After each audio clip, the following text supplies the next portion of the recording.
Okay, next up, doing action bars for skills. Right. How are we going to do this? If I load up my heads-up display first, we've got a few different ways we could tackle having skill buttons. If the game is for a PC, you might have hotbars in the form of horizontal boxes, which are kind of evenly distributed, and they might be positioned at the bottom of your screen normally, kind of in this area. And then within that you'd have a load of images, which are size. We'll set them to fill. I'm just dragging a few of them. Fill. And you could have like anywhere between 3-4 buttons and a dozen. But I think as the Riot Races is potentially aimed at mobiles, I'll approach it from that angle. So on mobiles, you wouldn't normally have this big bulky interface over here.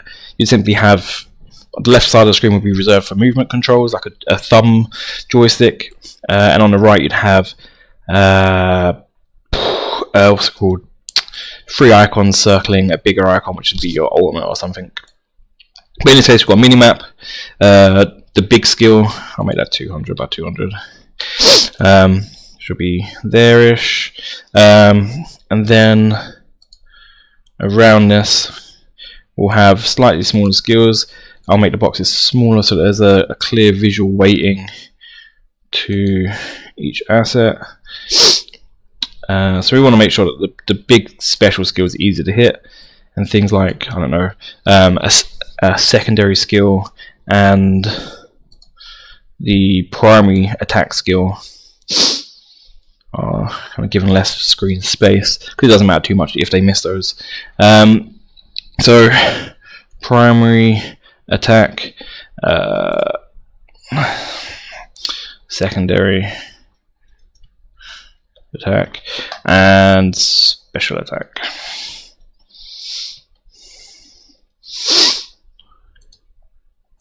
Yeah, okay.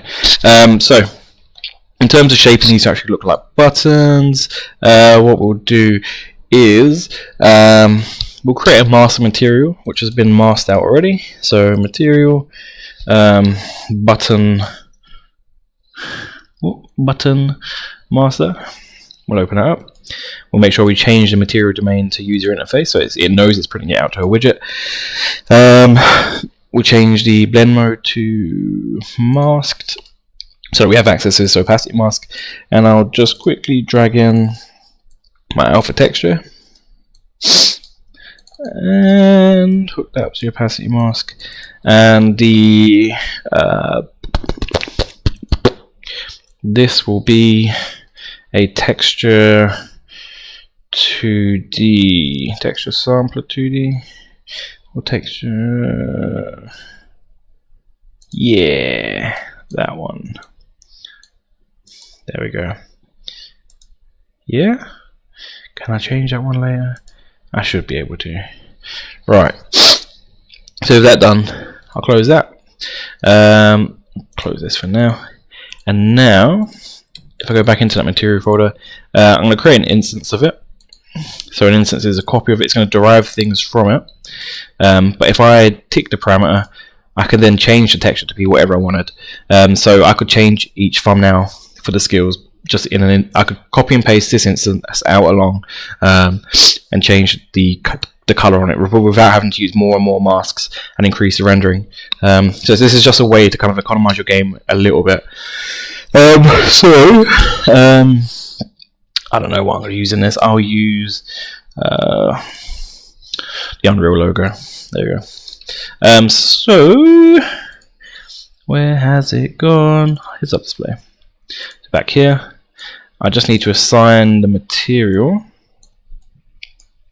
So I'm assigning the instance, and there we go. So we've got an Unreal button. Oh, I am a sausage. Right. They weren't supposed to be images. They should be buttons. I'm sorry. I don't do this to torment you. It's late at night, and I am semi-tired. There we go. Yes.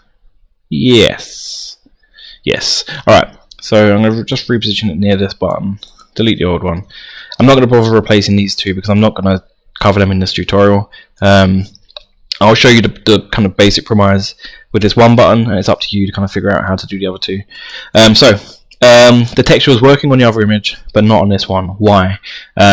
Because the draw mode, so with the object selected, we've got the, under normal, we drag this in, draw as, box, we want to change it to image, so that it's not just distorting our image.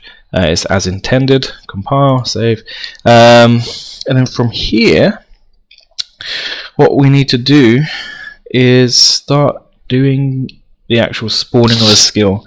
Now, if we had covered things like setting up a character by now, and animation states for animation trees, animation states is the one, yeah.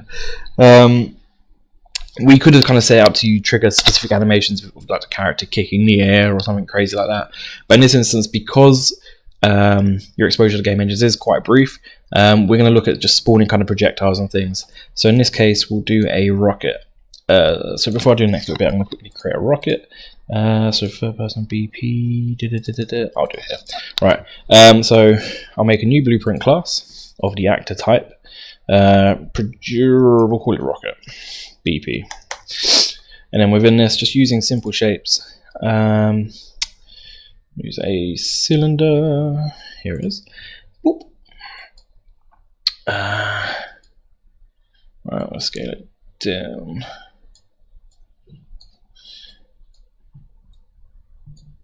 Too short. I'm gonna turn this stuff off. There we go. Alright. So we've got a little rocket. We'll put a little cone on top. Yeah.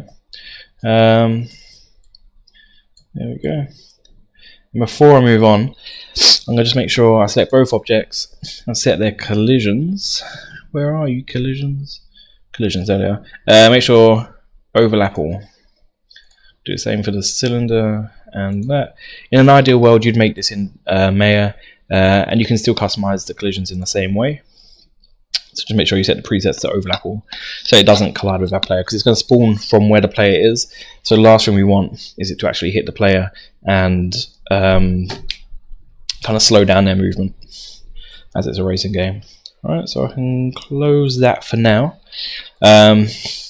So back in the heads up display where the button was created, we want to create a on clicked event, because it's a special skill. We don't want it to potentially go off too late and ruin the player's quick responses. So on clicked, create spawn actor from class. We use a drop down menu for class to tell it what to spawn. So rocket BP, rocket.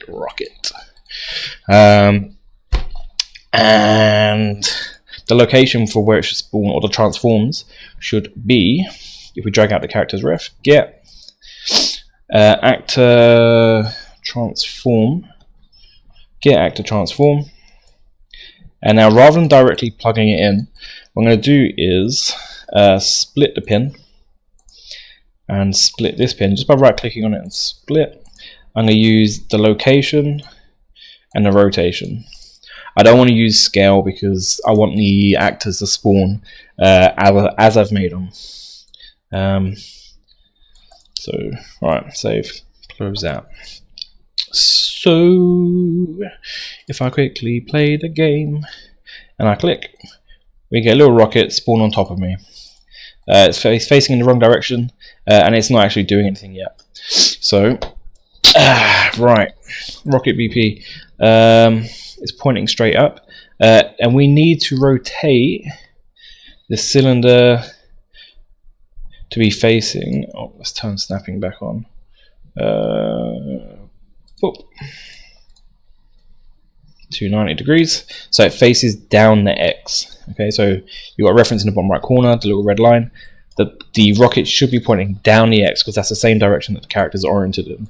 So if I play now, press the button, it points towards wherever I'm facing.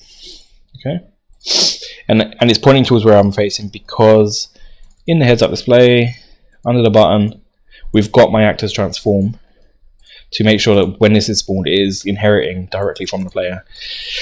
So we need to set up the movement for the rocket, which in itself isn't too difficult. So we open up the rocket BP, and I'm going to get rid of, what do I want to use? Do I want to use tick, or do I want to use begin play? We're going to use tick. I'll get rid of that one. I don't need that yet. Beep. Right, so begin play. We want to set actor location. Actor location, yep. For self, and we want the new location to be. I'm going to start at the back of this network. So I'm going to right click here, get forward vector of myself.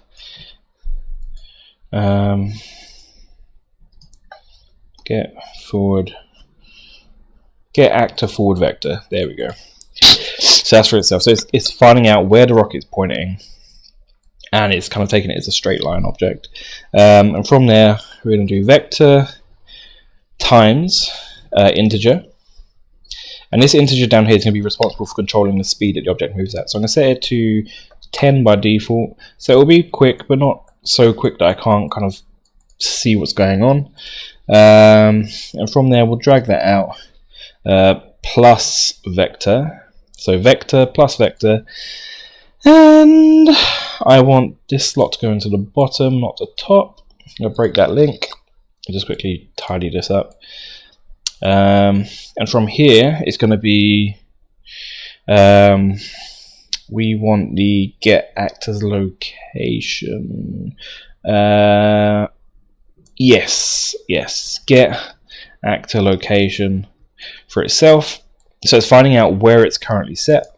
And it's going to add on whichever direction it's facing in, times 10. And that's going to form the projectile speed. So if I quickly play this, bam, and there that cheeky little rocket goes. We go back, let's say speed of 50. No one wants a rocket that you could Fortnite dance on. Oof, I dare you to get in the way of my character. Alright, so right now we've got rockets which are shooting off into space, and they just fly for miles. So we want to set a control to terminate them after a little while. So begin play. We will wait. Delay. How long was a good time for a projectile to fly? Only a full breaks at 2 seconds. 3 seconds. There we go. Destroy actor. There we go. So after 3 seconds, each of these rockets can destroy themselves, rather than kind of flying off into infinity and making the engine carry on, keeping track of them, measuring their variables, and updating them. It's just a kind of way to cull any assets that are no longer responsible in game. We could also add a begin overlap event. Begin overlap. Add event actor begin overlap with other actor not equal to third person. Come on, third person character.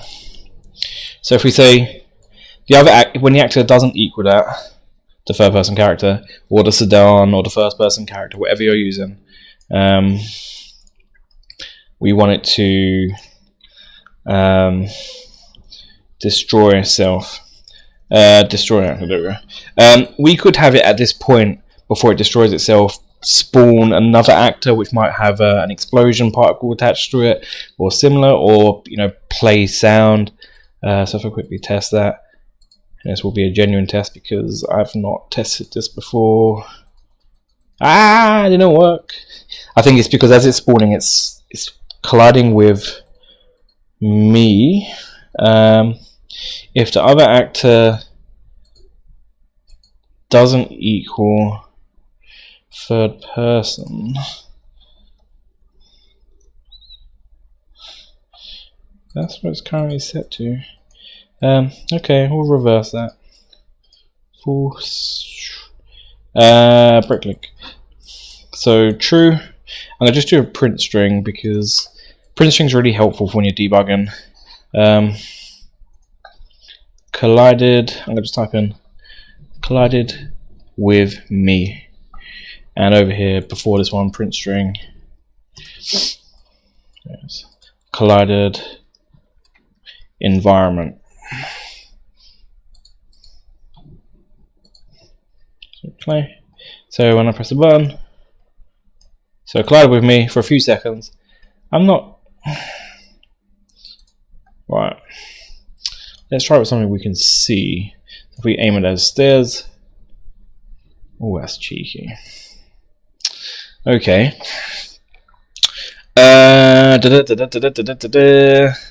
What can we do?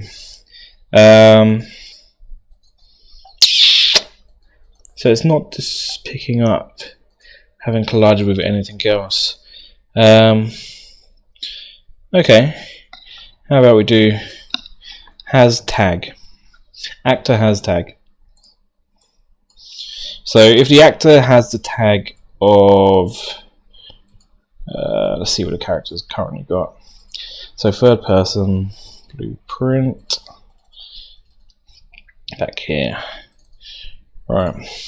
So if I select the third person character in the hierarchy at the very top, scroll down to actor, drop it down, tags. If I add a tag here, player mesh tag.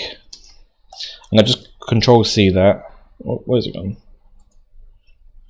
Control C, so it's on my clipboard, compile and save, close that, back here in the tag, control V to paste it. So if the actor that is collided with has the tag player mesh tag, if it's true, it's collided with me. If it's false, it's collided with the environment, and it should destroy itself. It better work this time, making me look silly.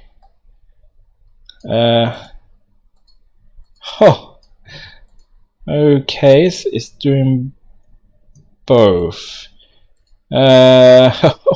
Why? Let's think that's true. User interface, Rocket BP. Begin overlap. If it hasn't overlapped me, begin overlap event hit. Maybe rather than having a begin overlap and just have it as a hit. Yeah, that might be easier. Right. So if we change the collisions to show me this. If we said block all and custom, we can now tell it to overlap the player's pawn. Yeah.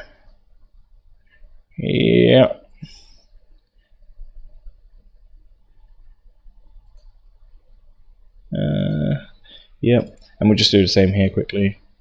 Block all, custom, and turn off collision with a pawn. And those two just in case. Compile. And for the cone, on component hit, I'm pretty sure I clicked it. View, event graph, here we go. Right. So rather than having actor has tag, I'll get rid of this. I'll feed that in. Hang on. Yeah, I was doing that right. So feed it down. The hit other actor, check there, player mesh tag, compile, save, and if we quickly play this, it should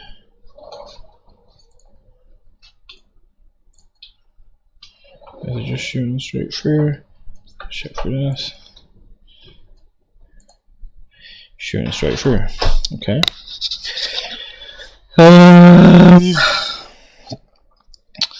It's making me look silly.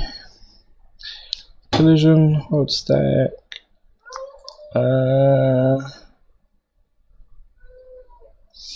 Overlap only the pawn. Okay, we'll go with the default overlap only pawn. Overlap only pawn. Compile, save, and play again. Let's quickly check. No, shot straight through. Oh. So let's instead try with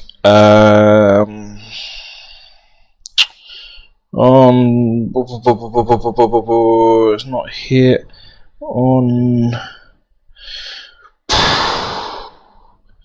Ah, gosh. One act to begin overlap, I guess. Compile save. Begin overlap. Starting to get desperate now. Where did it go? Alright, yeah. So begin overlap for the cone. Hover actor. Actor has tag, yep. Compile and save. If it's true, it'll just print, it'll do nothing. If it's not, it'll go through. Please. Oh. Okay, let's try a different way then. We'll add a collision. Capsule collision. And we'll just put it at the very front. Okay. That's there. Compile, save. And this collision, I don't understand why it's not colliding. It should be colliding. Ooh. No. Let's get rid of that. So from this, add event for capsule, collision, begin overlap.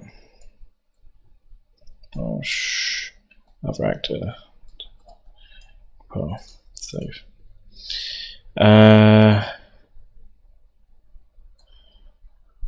Yeah. Please.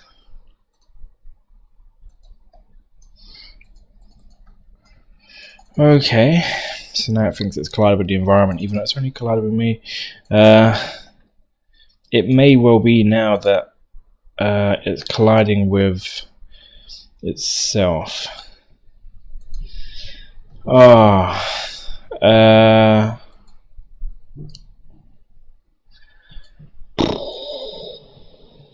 Right. Other actor, so it shouldn't be counting itself. Okay.